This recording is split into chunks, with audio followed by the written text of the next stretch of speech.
Welcome, Alan. Welcome, Ted. For the first time here in this studio, my program is Linear Rock. Welcome here. Hey, thanks. Thanks for having us. This is not the first time you that come here in Italy, or is the first time? You had played other time? We were in Italy last year, right? A couple of times, yeah. We've been here. Festival. We played in Veruno. Right. That was fun, yeah. Now, this here marks the 20th anniversary of the band, of the Spock's Beard. Do you plan to celebrate this particular year with something special? I mean, a CD, a concert, a special concert, a DVD recorder, or something like that? Well, as it turns out, yeah, there's going to be a compilation CD coming out, I guess, later in the year. With a new song. With a new song. It's an old song, also a new songs. There's a so it's a best of album, so it includes a song from every album that's throughout the band's history, and then there's one new song that will include every member who's ever been in the band, or at least since we've been recording. Oh right, yeah. Yeah. Couldn't resurrect that bass player. Okay, we can talk about the new album, the last album that goes out in the store in August, I think, right? The Oblivion Particle is your 12th studio album. The Light, it was the first dated in 1995, right? Okay, I think. Was it really? Yeah, 1995. How it changed your music from the first album to the new album? After 20 years. Yeah. Well, I don't know. It's not that much different, really. It's just we have better technology now. No, I mean, there's been some sounds that I think we got a little bit more adventurous with sounds on this album. But as far as like song structure and songwriting, I mean, obviously there was a big shift after the 6th album. Just with the core writer leaving the band. But what? Yeah, did that happen? Yeah, it was terrible. I never heard of that. I wasn't there, but I heard it was awful. I heard it sucked.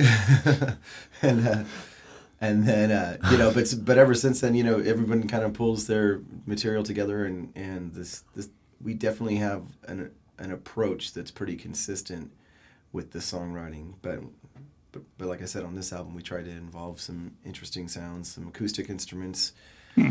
And that weren't necessarily a big part of previous albums. So that was too wordy, wasn't it? Yeah, but that's all right. And you can edit that, right? It's radio. It's okay.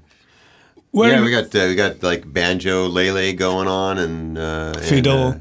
I played what was it, mandolin. That was pretty fun. Auto harp, cool stuff. Acoustic instrument, right? Yeah. Okay. Like old school rootsy kind of stuff. Where you have recorded the album? In only one studio or in different studios? Different places. Different places? All around, yeah. Okay. And you produced the album alone or with other... with Rich Mauser and John Bakehold. Okay. Like the Is that previous. how you say his name? That's how I say it. Ted, you write the lyrics of all the old songs? I wrote the lyrics on this album. I just wrote 2 songs. 2 songs. So is a work team for write the lyrics in general. Different people, yeah. Yeah, and this album there wasn't a whole lot of collaboration. It was mostly on previous albums. Sometimes John would write a song and involve other people. I realized that I was going to say his last name again, and it was going to come out wrong. But anyway, he can't say John's name. It's John Bakehold. But anyway, but how is important the lyrics in a? Oh, it's very important. Very important. I think it's really important. Yeah, a lot of people don't even listen to your lyrics in prog music, but I do. Yeah, I mean the fans. This is probably the last genre of music where they'll actually take the physical CD, put the headphones on, and read along. And listen to the whole record in one sitting. Right. And like the old days. Everybody else buys an album and puts it into their playlist, and then they hear one song every once in a while, But prog fans listen to the whole album. A lot of times they read the lyrics, so it's important that the lyrics don't suck. That is good. That's important. But when you have an idea for a new songs, the songs start from piano, guitar, from the music before, or you have in your mind before the lyrics? or a argument? I would say most of the time, for me, I know that I usually write a riff first. Right. Every once in a while, like a musical riff. Every once in a while, I'll be on an acoustic and a melody will come kind of at the same time as a simple chord progression. Then I build it from there. But most of the time, the music comes first for me.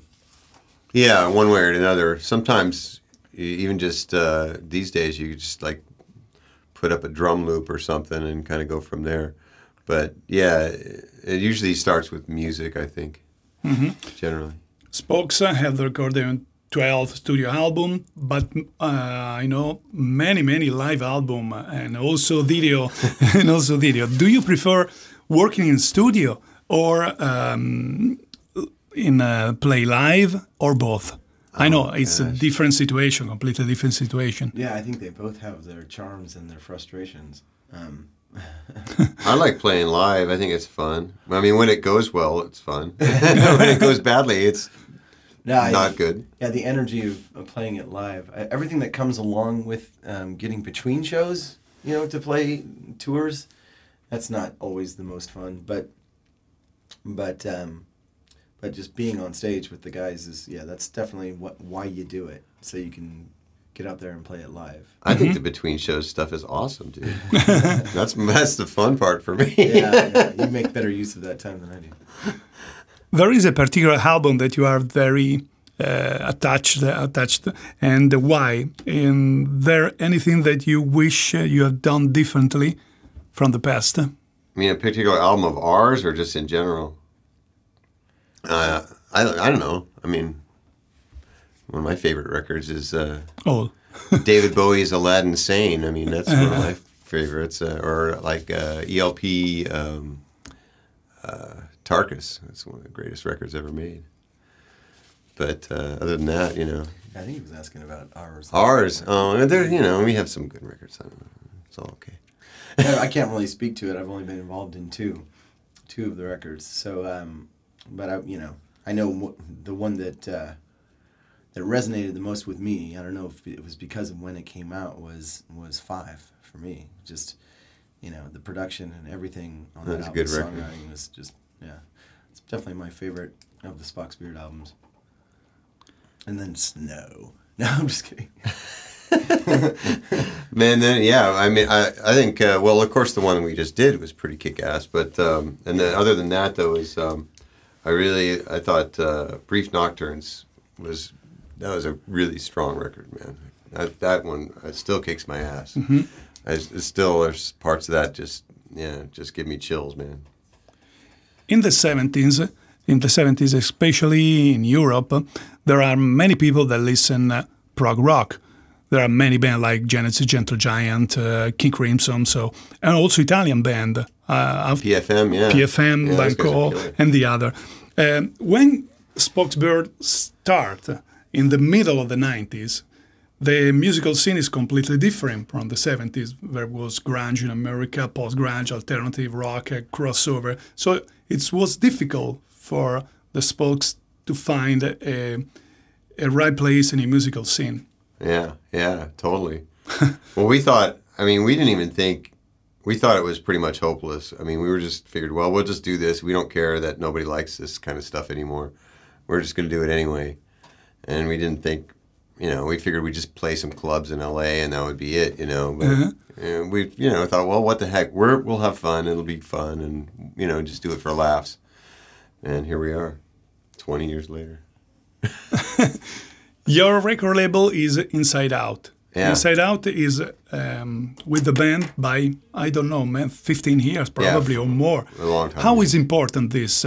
Because I think is the label give totally free for not tell recorded a short song or record. So you are free when you recording an album, right? Yeah, absolutely. Oh yeah, they don't say anything about it. Not influence your music. They try sometimes. I think the only influence they really have is really song order.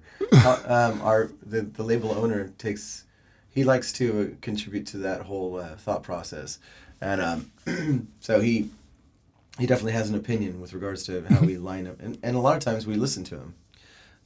Like Brief Nocturnes, we pretty much went with his recommendation. Yeah. And yeah, I think that was kind of the like. I don't think when any of us thought "Hiding Out" was going to be the opening track. No, I never would have put that first. Yeah, fuck that song. Who wrote that shit? Crap. Oh. But just kidding. It's too early. But yeah, I mean, so he definitely contributes in that, and he contributes. He tries to say, hey, stuff is getting darker, and maybe you should try to write darker stuff. And we're like, well, that's not really us at all. Yeah. So we're not gonna change, our vibe. But we listen to him. I know. I listen to him about like any kind of business stuff, and like if he thinks it makes sense business wise, okay. Yeah. Because I don't know. I never know what the heck is going on. We almost signed with these guys when we first started out. And we're trying to get a deal, and some guys came along and they said, "Oh yeah, we'll hook you up and put out your record, and then but maybe you could change some of these lyrics, like this thing about Kennedy, you may have killed him. I don't know. Maybe you could we're like." What? They wanted to change all the words, so that didn't happen. You could fuck off. Yeah, pretty much. Well, they didn't like that section either. Oh, yeah? Oh, yeah, the fuck you section. They didn't like that. Inside the band, Ted is the singer, but also Jimmy singing some songs of the album, and also, I don't know, backing vocals. Yeah, I sing some, yeah. Yes, this is a characteristic of your sound. Apart of the music, but the chorus, the vocals is one of the most important things inside your music, course, right? Yeah. Yeah, absolutely. Harmony is always. There was a big Gentle Giant influence throughout Spock Spirit's history. There's always been little, vocal interplay, counterpart sections and stuff, and so. All right, we're still stealing from those guys. Yep. Alan, when you have started to play the guitar, is the first? I started. Well, I started at playing piano when I was like 5. Before piano, right? And then I started playing the bass because they already had all the violin players and cello players they could use in school. So I started playing the bass, and then I realized I was a crappy bass player and started playing the guitar about 12. You had some influences to start playing it, or not? Playing guitar? Yeah. Gosh, when I first started playing guitar, I mean, it was probably... You listen record of... I was all into blues, Grand Funk Railroad back then. Grand Funk Railroad. Yeah, I know, right? And I still love that shit. Big trio. Yeah, power trio, baby. Yeah. No keyboards. Yeah. Yeah. Sometimes during the concert there are some keyboards, but not too much. General, not too much, right? Yeah. It's a and Black Sabbath and Hendrix, of course. Jimmy was always the man. There he is. Jimmy is here. This is the mascot of my there program. He is, yeah. Purple Haze, baby. Okay. Yeah. Okay. Bobblehead. Yeah. Okay. That's weird. We can talk about the... that might be Rick James' head. He's arrived from Los Angeles. Oh, yeah, okay. There you go. This time from Los Angeles. We can talk about the tour now. When you have started, after the album goes out, in September you start or before? We just started about a week ago or something, right? We've played 6 dates so far, and the album came out a couple of weeks ago. So, yeah. Right. We try to time it like that. Now you are in tour in Europe, right? And after move to USA or... After that we go home. Go home. Well, we go home and then we have about a month, and then we get on the Cruise to the Edge. Cruise to the Edge, yeah. Oh. So, which is a fantastic event. I think there's something like 28 bands. Something ridiculous, yeah. Yeah, and 5,000 bands. And actually, I'm booked on that cruise in 2 bands. In which town? Oh, it's on a boat. It goes from Florida.